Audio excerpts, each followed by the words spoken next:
వక్ఫ్ సవరణ చట్టంపై ఇవాళ సుప్రీంకోర్టులో విచారణ జరగనుంది. దేశవ్యాప్తంగా వక్ఫ్ సవరణ చట్టంపై ఆందోళనలు జరుగుతున్నాయి. బెంగాల్ లాంటి రాష్ట్రంలో తీవ్ర స్థాయిలో నిరసనలు వ్యక్తమవుతున్నాయి.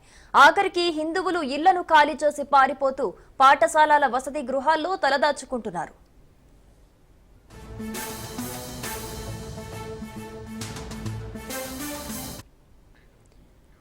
ఇక వక్ఫ్ సవరణ బిల్లును కొన్ని పక్షాలు వ్యతిరేకిస్తూ ఉండగా మరికొన్ని పక్షాలు మద్దతు తెలుపుతున్నాయి. ఈ నేపథ్యంలో దేశ అత్యున్నత న్యాయస్థానం సుప్రీంకోర్టులో పలు పిటిషన్లు దాఖలయ్యాయి.